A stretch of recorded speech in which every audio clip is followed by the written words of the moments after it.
14వ జాతీయ ఓటర్ల దినోత్సవాన్ని పురస్కరించుకొని కోస్గి పట్టణంలో విద్యార్థులతో కలిసి తహసీల్దార్ ర్యాలీ నిర్వహించారు. నారాయణపేట జిల్లా కోస్గి పట్టణంలో జాతీయ ఓటర్ల దినోత్సవం సందర్భంగా తహసీల్దార్ శ్రీనివాసులు ఆధ్వర్యంలో కళాశాల విద్యార్థులతో ర్యాలీ నిర్వహించారు. ఈ సందర్భంగా తహసీల్దార్ శ్రీనివాసులు మాట్లాడుతూ ఓటు ఎంతో విలువైనదని, డబ్బు, మద్యం లాంటి ప్రలోభాలకు ఓటును అమ్ముకోవద్దని సూచించారు. ఓటు విలువను విద్యార్థులకు, మీ కుటుంబ సభ్యులకు వివరించాలని కోరారు. తహసీల్దార్ ఆఫీస్ నుండి శివాజీ కూడలి వరకు ర్యాలీగా వచ్చి విద్యార్థులతో ప్రతిజ్ఞ చేయించారు. శివాజీ కూడలిలో మానవహారం నిర్వహించారు. ప్రజాస్వామ్యంపై విశ్వాసంతో మన దేశ ప్రజాస్వామ్య సాంప్రదాయాలను స్వేచ్ఛాయుత, నిష్పక్షపాత, ప్రశాంత ఎన్నికల ప్రభావాన్ని నిలబెడతామని మతము, జాతి, కులము, వర్గము, భాష లేదా ఎటువంటి ఒత్తిడులకు ప్రభావితం కాకుండా ప్రతి ఎన్నికల్లో నిర్భయంగా ఓటు చేస్తామని ఇందు మూలంగా ప్రతిజ్ఞ చేస్తున్నాము. మన యొక్క తల్లులు, మన యొక్క అక్కలు అందరూ కూడా ఓటు హక్కును వినియోగించుకున్నారు. మరి ఒకప్పుడు పరిస్థితి లేదు. కేవలం చదువుకున్నటువంటి వాళ్లకు, జమీందారులకు, లేకపోతే మన పారిశ్రామికవేత్తలకు మాత్రమే ఓటు హక్కు ఉండేది.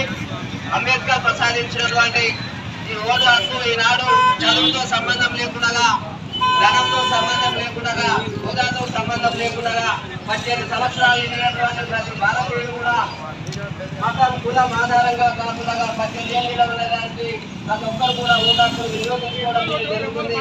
ఇది భారతదేశం యొక్క గొప్పతనం అని చెప్పి మన ఎలక్షన్ కమిషన్ అయినటువంటి భారత ఎన్నికల సంఘం 1950 జనవరి 25న స్థాపించబడింది. కాబట్టి ప్రధాన ఎన్నికల కమిషనర్గా ఉన్నటువంటి 2011 నాటి కమిషనర్ గారు ప్రజలలో ఓటు హక్కు ఆవశ్యకతను తెలియజేయడానికి, ఓటు హక్కుతోన మనకున్నటువంటి ప్రజాస్వామ్య వ్యవస్థను పరిరక్షించడానికి అంబేద్కర్ ప్రసాదించినటువంటి సార్వజనీన వయోజన ఓటు హక్కును మన యొక్క తండ్రులు, మన యొక్క తాతలు, మేజర్లు అయినటువంటి మీరు ఉపయోగించుకొని మనకున్నటువంటి ఎన్నికల వ్యవస్థను పటిష్టంగా అమలుపరచడానికి 2011లో మొదటిసారి నేషనల్ ఓటర్స్ డే ప్రకటించడం జరిగింది. ఇది 14వ ఓటర్ల దినోత్సవం. దీనికి సంబంధించి సిఈసి అయినటువంటి రాజు కుమార్ గారు, ఇక్కడ ఉన్నటువంటి ప్రధాన ఎన్నికల అధికారి పార్థసారథి గారు, అదేవిధంగా ఇక్కడ ఉన్నటువంటి మన జిల్లా మెజిస్ట్రేట్ కలెక్టర్ గారు, అదేవిధంగా స్థానిక మెజిస్ట్రేట్ ఎంఆర్ఓ గారు అందరూ కూడా ఎన్నికల వ్యవస్థలో క్రియాశీలకంగా పనిచేయడం మనం అంతా చూస్తున్నాం.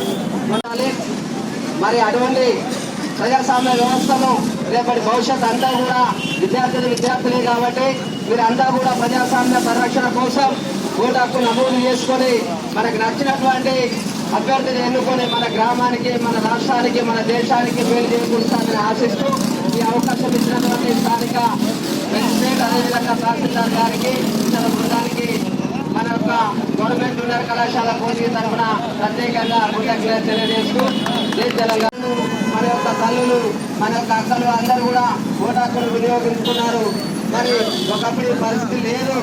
కేవలం చదువుకున్నటువంటి వాళ్లకు, జమీందారులకు, లేకపోతే మన పారిశ్రామికవేత్తలకు మాత్రమే ఓటు హక్కు ఉండేది.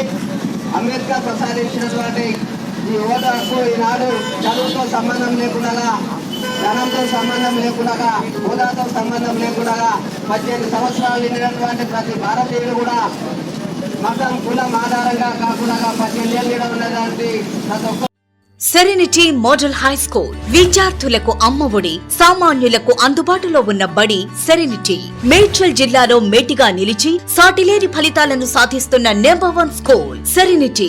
మా ప్రత్యేకతలు ప్రతి విద్యార్థి పట్ల వ్యక్తిగత శ్రద్ధ, activity based learning and digital classrooms, computer lab, 100% ఫలితాలు, sports and cultural activities, yoga, abacus మరియు Vedic maths education. Please visit Serenity Model High School, Nagaram. Admissions are in progress. Call 040-271-46899 and 040-271-48699.